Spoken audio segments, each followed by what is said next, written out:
Welcome back to the show, everyone. Jeff Hancher here, and I'm on a mission to help others lead, inspire, and win in this life. Today on the show, I respond to what could be the best listener question I've ever received since starting this podcast in early 2019.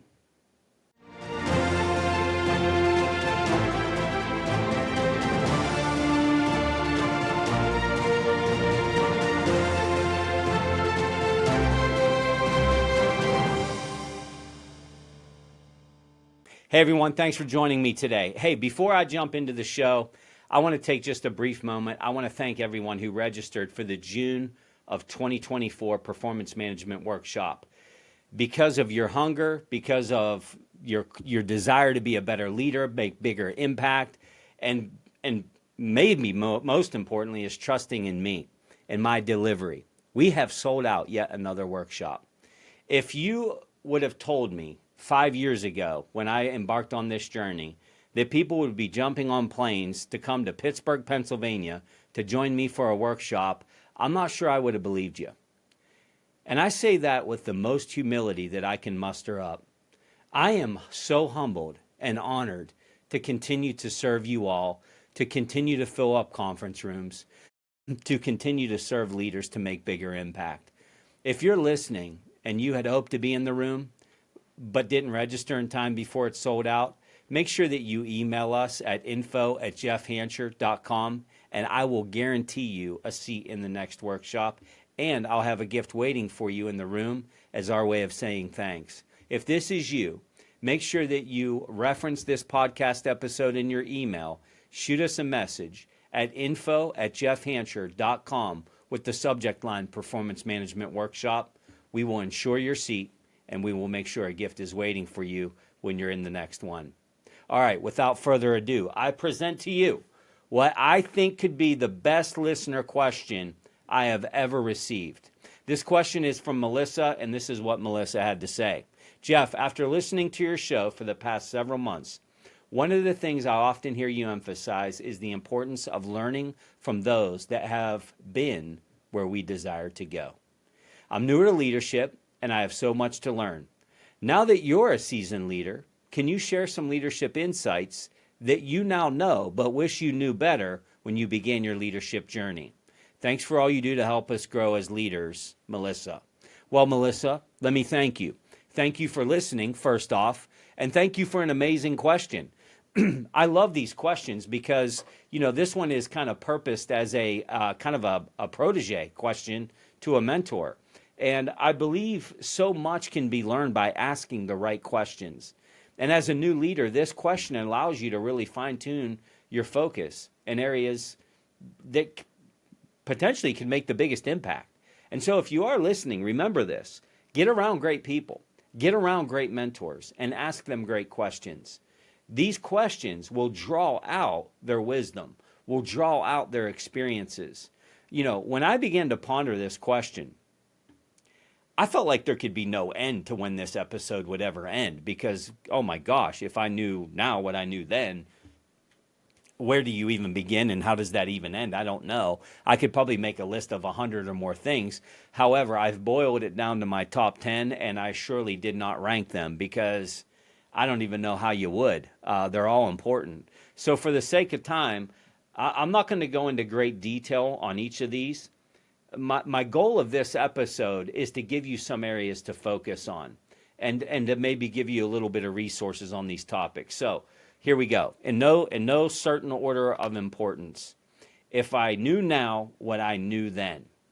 The first one is the power of listening. Oh my gosh. I wish I would have gotten this one right a long time ago. Back in the day, I focused primarily on just giving instructions and making decisions. I mean, I was a pretty good individual contributor. And as soon as I got into leadership, I was just like, well, I'm just going to tell people to do what I did. What is that? That is barking, giving you orders, giving you the playbook. Do it this way, do it this way. I'm just here making decisions and giving assignments. Well, what I've come to realize over time is that listening to others fosters trust, and it enhances collaboration. which isn't that what we want as leaders? Isn't that really the goal, is collaboration, not needing to be right, but focusing on what's right and how to treat people? Active listening is crucial for understanding the needs and the concerns of your team. If you're not listening, it's probably because nobody's talking. You don't have an ear for what they have to say. The answers to your biggest challenges are always going to be with your people. If you want more of my insight and thoughts on this subject of listening and active listening, go check out the episodes from September 19th of 2019 and March 3rd of 2022, where I take a deep dive into the art of active listening and its importance in your leadership journey. The second thing that I would go back to is the importance of empathy. Man, when I look back at my leadership infancy, I used to believe that showing empathy, it was perceived as weakness. I grew up in a blue-collar rural area. I was just trying to be tough. I just wanted to insert my dominance. I'm the new sheriff in town. Look at my shiny badge. I just wanted to make sure that people knew that I was confident. The reality was I was faking it the best that I could just to keep my sanity together because I didn't know what the heck that I was doing. Empathy, you kidding me? I'm never going to let somebody see me sweat. No, sir. I'm not showing empathy. Consistent stoic. Now I've come to understand that empathy actually strengthens relationships, that it actually boosts morale. I have found that empathetic leaders are better equipped to address the personal and professional challenges of their team. And look, I love the fact that, we're transitioning a little bit into a world that leaders are finding different levels of intimacy with their teams. And this is so important. And it's something that you need to be thinking about. Whether this is your personality style or not, what I would tell you is find ways to be more empathetic. More times than not, people will run towards an empathetic leader. The third thing that I would say that has been very eye-opening, that I wish I knew better then, is the value of delegation. Man, this is a big one. I'm a recovering perfectionist, not fully recovered by any stretch of the imagination, by the way. When I first started in leadership, I felt this need to control every aspect of a project to ensure its success. If you surveyed my family, they'd probably say that's exactly how my house still runs from time to time. Who could do it better than me? I was the man. We all know that's nonsense. A lot of people could do it better than me. But I went into this of, man, if we're going to win, I got to carry the team. I got to do the part. Nobody's going to be able to do it better than me. I'm the closer. I'm coming in to close the big sales.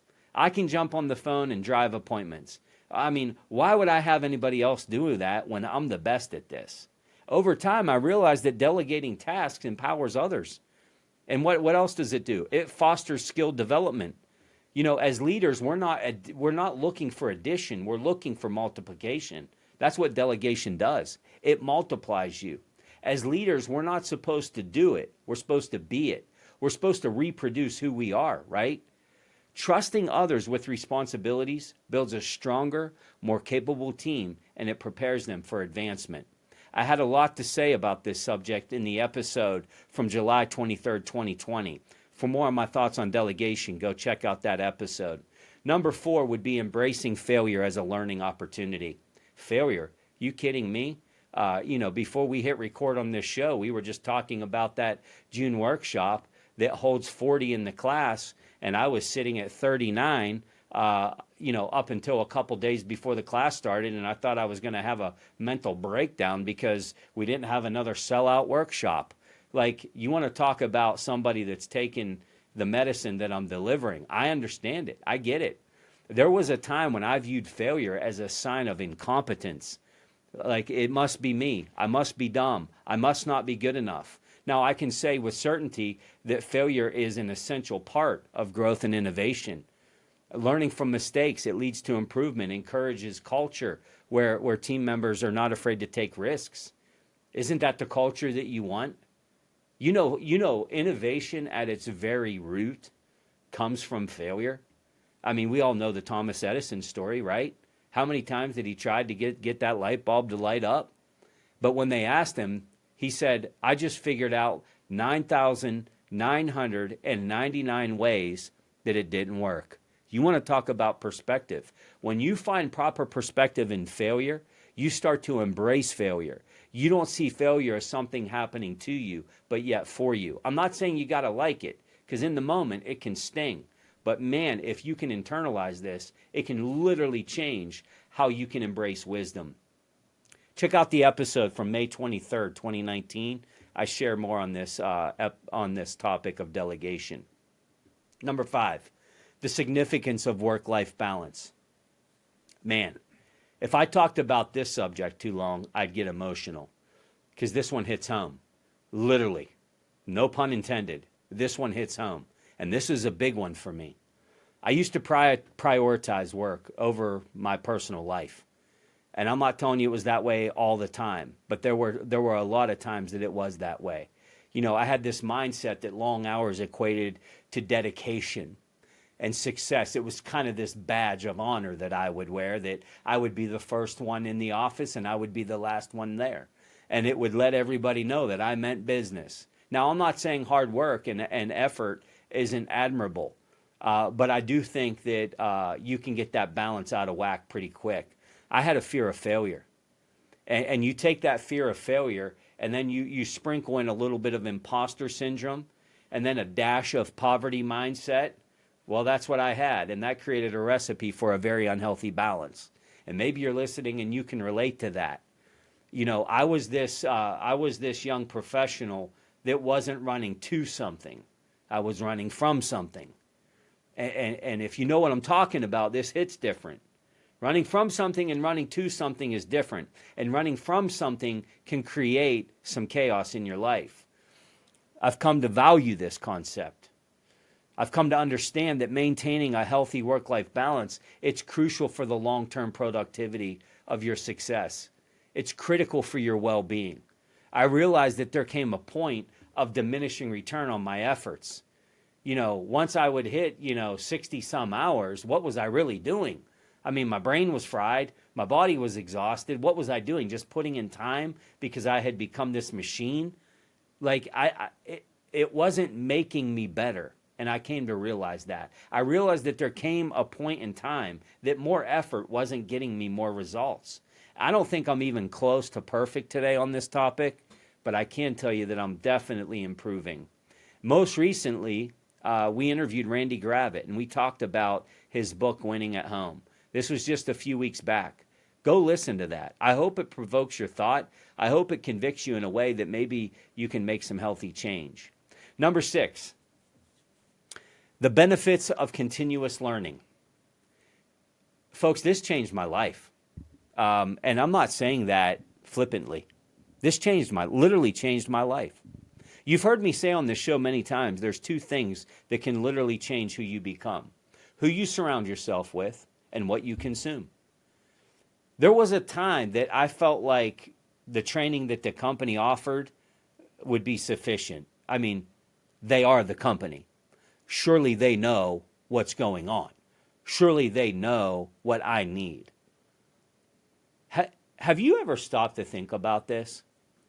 Everybody that comes through the onboarding of your company, they're given the same playbook, aren't they?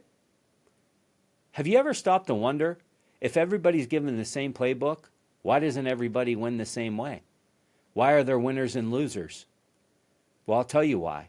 Because winners do things differently. They're willing to do more. They got the cheat code, if you will. I had a mentor once that told me, if I do what everybody else is doing, I was going to get what everybody else had. But if I commit to do what nobody else is willing to do, I will obtain what nobody else has. And this isn't a matter of being better than other people. This is not egotistical and arrogant. But it is a matter of differentiating. Because differentiating matters. Differentiating makes you the obvious choice. Knowledge is a differentiator. And aren't most people not willing to put in the work? Wouldn't you say that's the case? with the people that you're around, with the people in your organization. I'm not saying people are lazy, but I'm saying not everybody is willing to put in the real work. When you stay curious and open to new ideas and acquiring new skills, it allows you to be adaptable. It allows you to be relevant, especially in the rapid changing environments that we live in today. But what are you willing to give for that? Are you just going to do what everybody else does and let them ship you off for a week to the corporate office, for a 5-day boot camp, or some people don't even get that? Are you going to just do what they tell you to do? Are you going to find ways to master your craft? You show me your checkbook, and I'll show you how serious you are about your personal growth, your professional growth. Why is that? Well, there's a saying that where your treasure is, your heart is. And I'm not saying money's everything, but I've heard too many people along my career say, well, if the company paid for it, I would do it. Here I am coming back from a 2-day leadership conference in Vegas. Hey, Hanch, what'd you do over the weekend? Flew to Vegas for a conference. Company pay for that? No. Well, why'd you go? Because I want to get better. I want to learn. I don't believe that all the answers are right here in these 4 walls. I believe there's people out there that have been where I want to go. You should try it sometime. Well, if the company paid for it, I would go. You are not serious about your success. And this isn't a rebuke to you. But I'm just telling you, along the way, when you invest in who you are and you invest in knowledge, that is the very thing that will propel you to bigger impact. Are you investing in yourself? Are you reading the right books? Are you listening to the right podcasts? Are you going to the workshops? Are you paying for professional coaching? You can't give what you don't have. This isn't a desire thing. If I were to poll everybody listening to this show today and say, do you desire more? Do you desire to give more for your family? Do you desire to have bigger impact? Do you desire to have bigger influence with the people that you lead? 100% of you would say yes, but I got to ask you the question. Are you willing to sacrifice? Are you willing to give? Because it's not a matter of what you want to give. It's a matter of what do you have to give. And number 7, the role of emotional intelligence. My goodness sake, I wish somebody would have sat me down early in my leadership tenure and told me about this EQ. There was a day in my leadership that I just focused on job skills and product knowledge. I mean, I could tell you how many sheets of toilet paper were in a roll. I could tell you about the Infinity Twist mop. I could tell you about the 65-35 polyester cotton blend in the uniform. I could go down the list of product knowledge. I could wow you with all of my product knowledge. And look, that's a good thing to know, right? We just talked about consuming. But that wasn't really making me a better leader. It made me a pretty good individual contributor. I've learned that regardless of industry, you know what we're really in? We're in the people business. And emotional intelligence is grossly underrated. Being aware of and managing emotions of your own and the people on your team and influencing the emotions of other people, it's critical to leadership. And look, I could go on. But if you're looking to improve in this area, I cannot recommend enough that you read Emotional Intelligence 2.0 by Travis Bradberry. In my opinion, it's the best book ever written on this subject. Go read that book, and don't read it to check the box. Read it to internalize it. It will change the leader that you become. Number 8, strength and vulnerability. Here's another one. It's like, man, I don't know about this one. Jeff, you got me on this one. I don't know about this vulnerability thing. I got you. Years it took me. Years I had to change the belief. I believe that leaders must always appear strong, infallible, right? And I'm not saying that we need, wuss leaders running around that's crumbling at the first sign of a threat. I'm not saying that.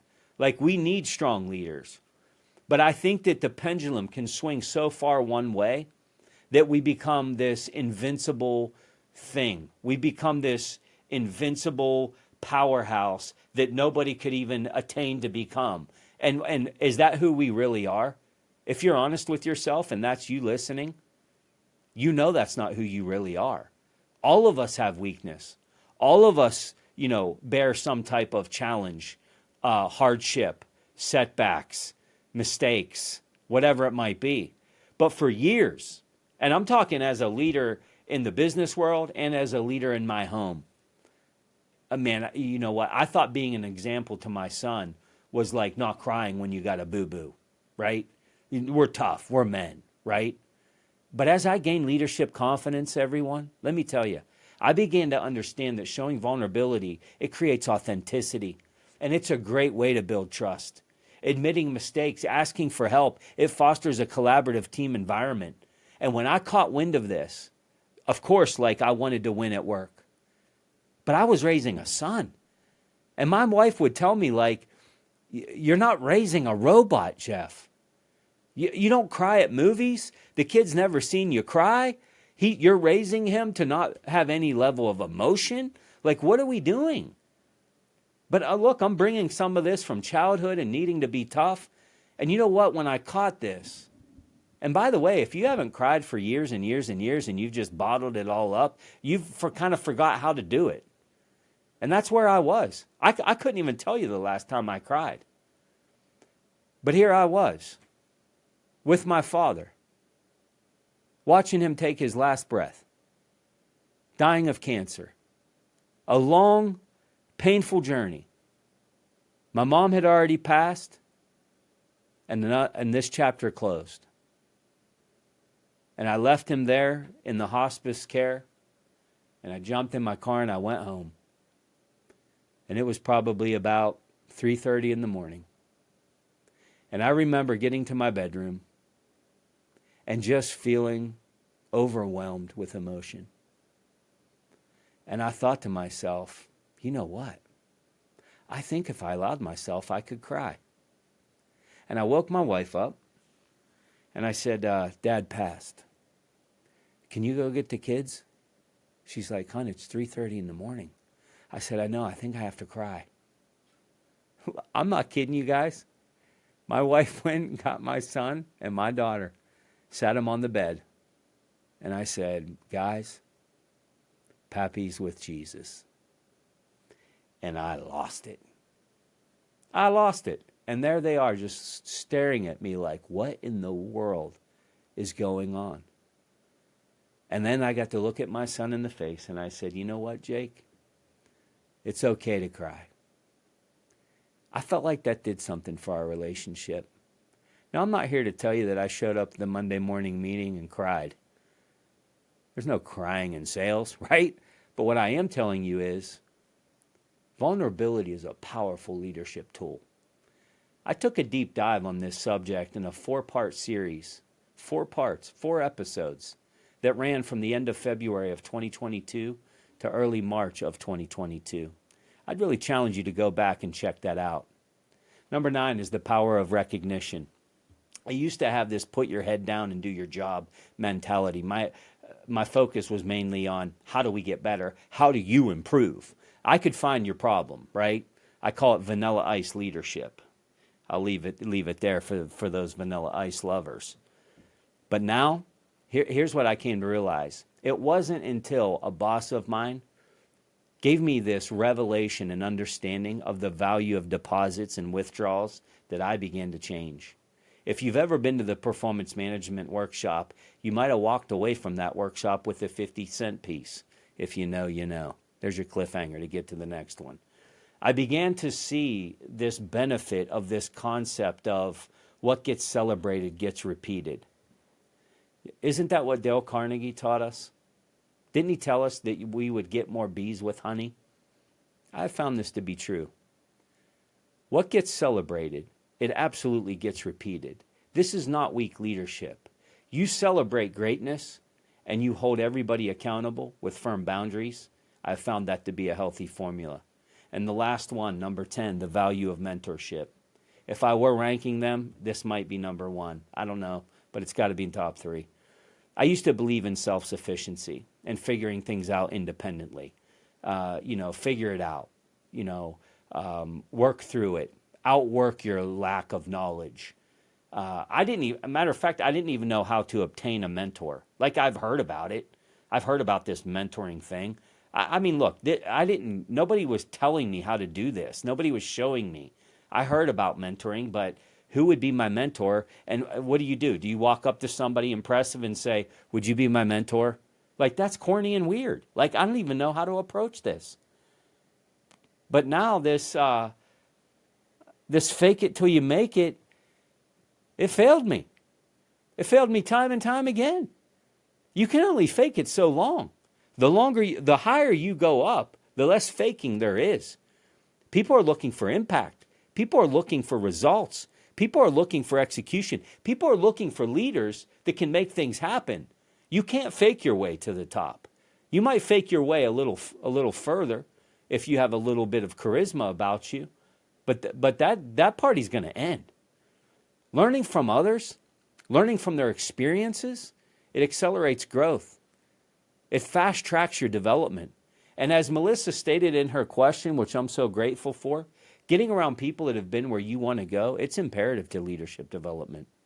Borrowing someone else's wisdom? This is an accelerant on the leadership journey. How do you get wisdom? You really get it two ways. Failing, you gain a lot of wisdom by failing. Touch the stove once, you learn a lot. But you get around people that have failed more than you've tried, they will impart the wisdom into you. Remember, leadership, it's always better caught than it is taught. Maybe you don't have a mentor. Maybe you don't know how to go about getting one. Maybe you have one and you don't even know how to be a good protege. Go check out the December 5th, 2019 episode to get you well on your way. Well, there it is. That's my top 10. If I only knew then what I know now, that's my top 10 list. If you're a seasoned leader, I'd love to hear from you. What would you add to the list that I didn't mention? Let me know. Email me, info@jeffhancher.com. We're considering having you live on the show to create some discussion. Tell me what your topic would be, why you would pick it, and we might select a random person to come on the show live and have a discussion around that topic. Melissa, I want to thank you for the question. I hope this served you well in your efforts to focus your attention on areas of big leadership impact. And to the listener, what areas did I cover today that maybe you need to pay more attention to? Let this episode challenge you, not to just go through the motions, but to always be challenging yourself to grow, to always be moving forward. And remember, as a leader, we have others that are counting on us to win. Let that drive you. Let that motivate you. And until next week, keep fighting for incremental improvement. And make sure you turn that pressure into potential.